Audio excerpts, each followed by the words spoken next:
香港問題嘅睇法。而港督彭定康以港大校監嘅身份出席主持問答時間。不過李光耀總共只係答咗2個問題啫，其中一個問題係由港督提出嘅。港督問到英國喺過去50年撤出亞洲殖民地嘅過程當中李光耀從中係得到乜嘢嘅啟示？ On the whole, it has been a disappointing exercise. I remember as a student in Britain being taught constitutional law by a very distinguished professor who had been one of Churchill's cabinet secretaries. And he illustrated with the example of Ceylon how the ideal transition to democracy and self-government would take place.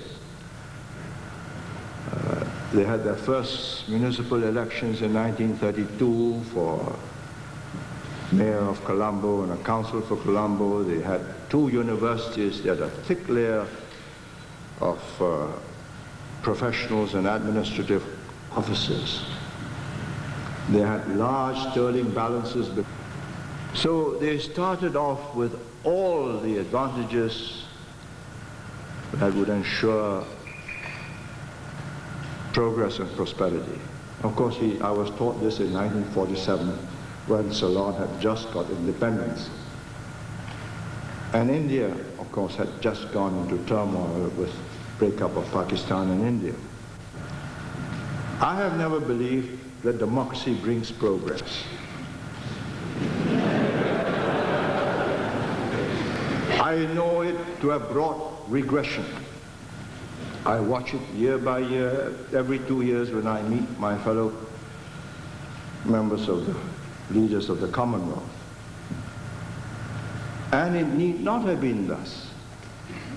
The British never governed these countries by one man, one vote. It was one British government, one British resident, and his word was law. And he had good district officers whose word was also law for that district. 李光耀認為呢一啲前英國殖民地而家仲係一片混亂。英國當年用嘅 The conclusion that no ingenious democratic system of one man, one vote can ever bridge the divide between a majority Sinhalese population of about 14 to 16 million, whose intention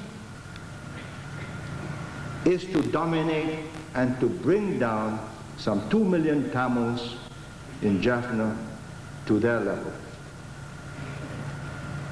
And Jaffna Tamils have, by tradition, been the better educated, been the administrators, been the judges, been the professionals.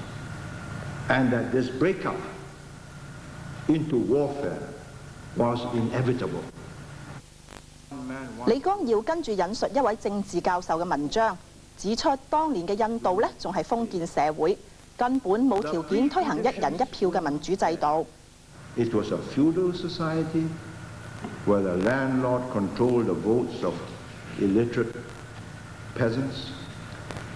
It was a divided society, although they were all Muslims. And sure enough, it's fallen apart. So, I think regardless of the present missionary zeal of the Americans of democracy and human rights, which has broken up the Soviet Union, it would be misguided to believe that what has worked in very special circumstances amongst European societies and what is barely working in Korea and Taiwan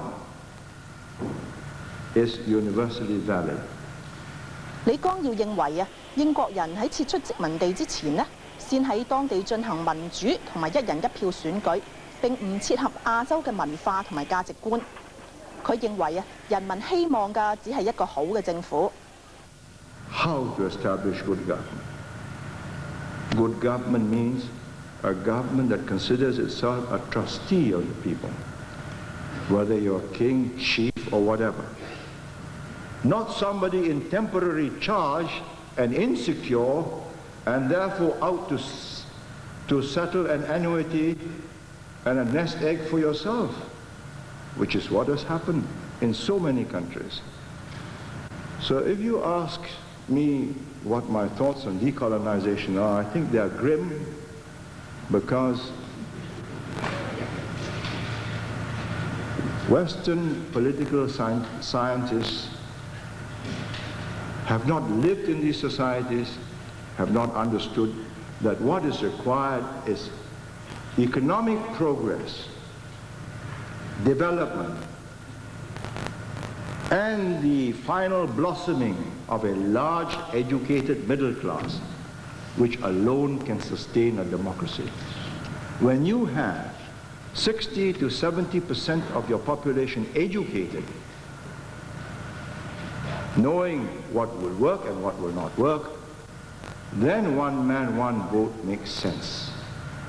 而喺李光耀發炮抨擊英國撤出殖民地嘅手法之後啊，《文匯報》尋日呢就用咗大半版嘅篇幅同英國政頭像。